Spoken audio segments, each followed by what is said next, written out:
Hello, this is Jay from ClearCell Financial, and I am capturing a replay. So this is from today, which is Monday, July 8th. It is replaying the Open, so it's about 8:31 according to replay time. This is all simulation, of course. And I just want to show you how I traded today. I did not live trade, I paper traded today. Um, but it would have been profitable had I been able to capitalize on all the moves. And so here, this is the mini Russell, the TF. That is the September 2014 contract. And what I'm doing here is waiting for a break. Either it looks like we have movement to the downside, so I just drew this line here to illustrate support, which is below price, and above it is resistance, which I'll draw a line. This is resistance. So now if we look up here, I have on my upper left hand chart the daily activity. So each one of these bars is the daily price movement. So we're looking at roughly about 60 days um, plotted on a chart. So I use the top-down approach. So I look at the daily activity from, looks like all the way from May till current levels on a daily chart. Then we go to this left-hand middle chart. It shows a 60-minute chart, and that plots a bar every 60 minutes. So we're looking at a bar representing 60 minutes of activity and price. That goes back all the way to July 4th, it shows, which of course wasn't open. But anyways, then we have the furthest lower left-hand side, which is the 5-minute chart. It plots a bar every 5 minutes. As you can see on the 5-minute chart, we've had a lot of range-bound activity just between these 2 points, but it looks like we just dumped to the downside. So I will now enter in a position, kind of ride it high out of my price, and wait for a pullback to see if I can capitalize. Looks like I'm not going to get a pullback, so I'm just going to go ahead and enter in at market. There we go. And I just entered in 5 contracts by accident. Actually, 6 contracts. And looks like it's already running profitable. So sometimes that kind of illustrates how sometimes if I can't get into a trade on a pullback, if it's really moving strong, I'll actually hit the sell button up here. You can see buy market, sell market. A little bit risky, but anyways, that kind of illustrates. Now it looks like we are in the positive. We're positive 6 ticks, 7 ticks. I'm taking my stops and I'm going to pull them down right below my break-even point, which had just stopped me out.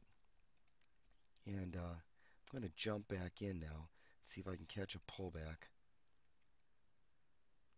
And there I just entered 3 contracts on the pullback. Looks like I have 5 ticks, 6 ticks, kind of moving to the downside. I'm going to kind of follow along with my stop as we break down in price. This is really aggressive movement from this morning, which is why I wanted to kind of uh, play it back to show you it really moved fast.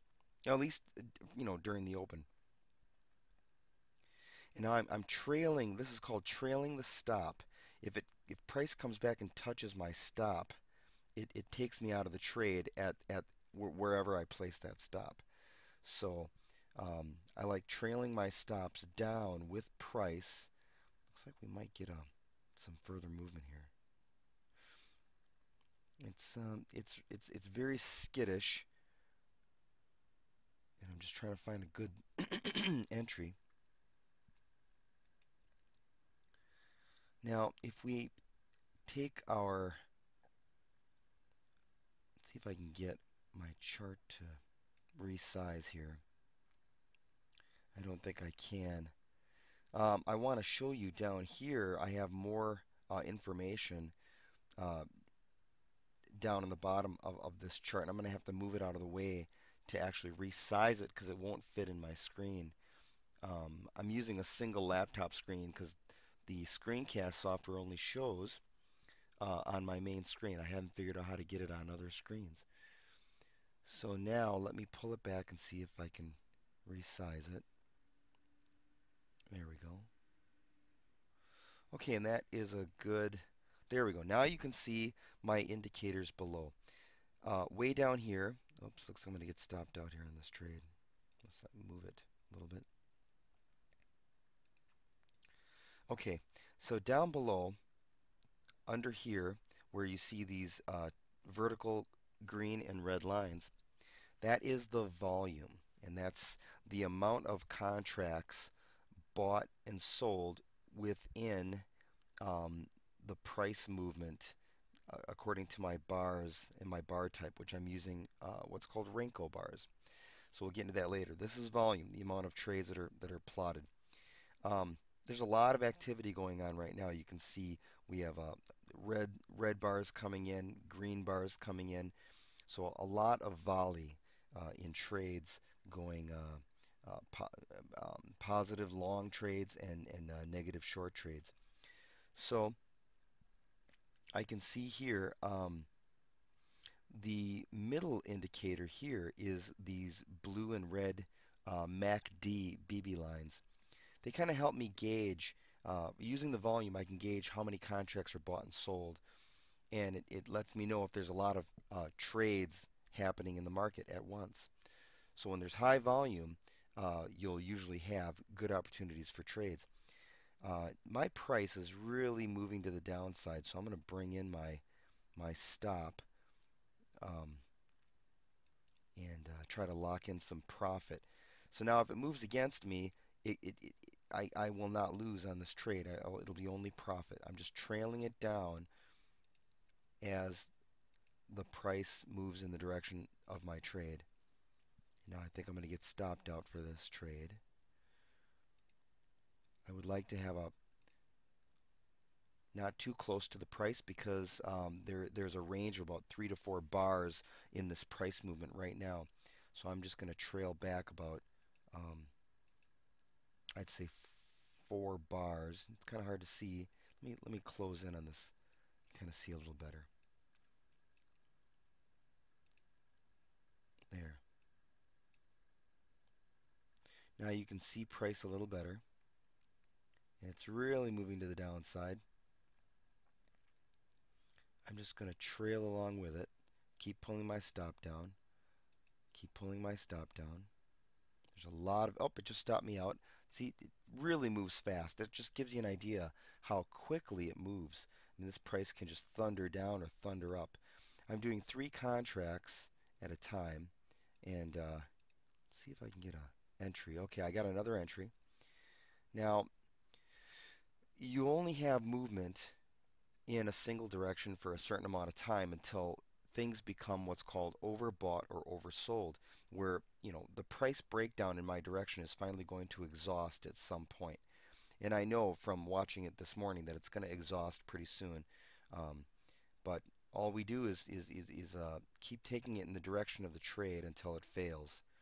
So right now I'm just moving to the downside because it's the market's telling me we're going to the downside.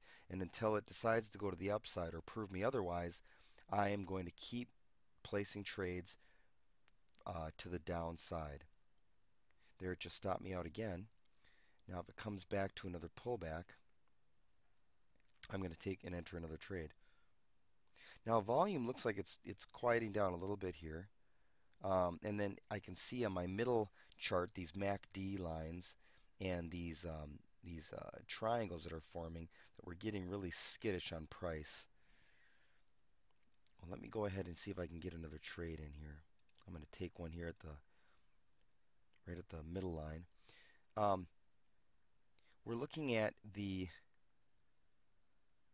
outsides of this trading track up here to the top and the bottom. These are called Keltner channels. I have them set up in my indicators so I can frame the market just to give me an idea kind of where the market's going immediately, where it's been immediately. And I think this thing might want to exhaust. I think it might start to want to reverse. So I'm going to lock in at 5 ticks, and I'm now going to just give it a pause here and see what direction this market wants to continue. Now here it looks like it's reversing to the upside, and I wouldn't say it's a full reversal, but this yellow line gives me a clue. It shows me the direction. If it's pointed up, it means more than likely we've had more peaks going to the upside. Um, and then if we have it pointing downward, this yellow line, it means that we're kind of moving in the downward direction. Right now it's facing the middle, which means there's indecision. And these choppy lines in the middle on this RSI show me that we have indecision.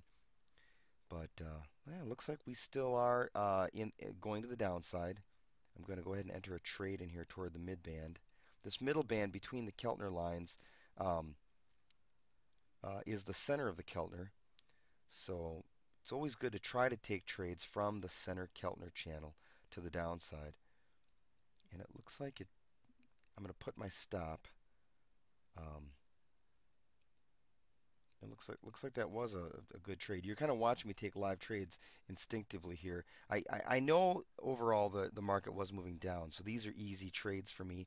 You know, kind of operating off hindsight. This is not really a good um, way to gauge, a level of expertise because I already know the market's going down. But I'm just doing the trades instinctively as I would if it was the live market. Okay, so that gives you an idea. Now, just to see, trading three contracts um, on each trade to give you a clue what kind of money that would represent. Let me go ahead and see if I can pull up.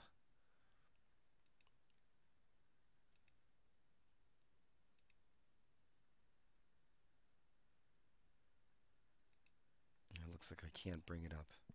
Let's see if I can shrink this out of the way. Actually, I'm going to have to pause this market here because this thing will not let me move. Let's see here. Maybe it will. Well, I'll pause it and come back and kind of show you how much. I think that roughly was about $1,000 just on just knowing the market. Let me see if I can pull up my.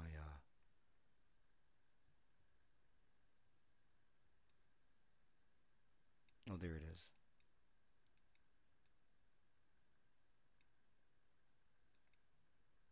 Oh, here, let's do this.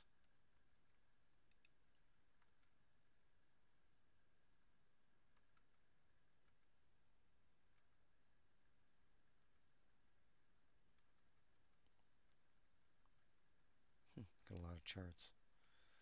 Okay, control center. So it's showing here just based on that, just to give you an idea what kind of money is involved. Um, on three contracts on perfect trades, which never happens, but that was a fast-moving market in a real a good breakdown.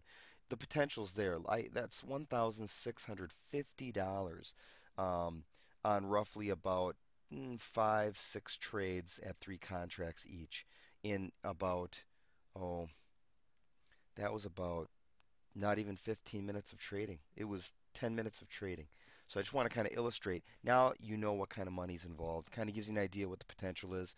Um, Under normal circumstances, actually, when I traded this paper traded live, I hovered between 850 to 450.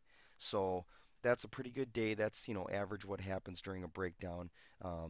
Maybe as I become more proficient, I won't take the dumb trades, um, and maybe it'd be better. So I hope you enjoyed the video, and we'll talk to you soon.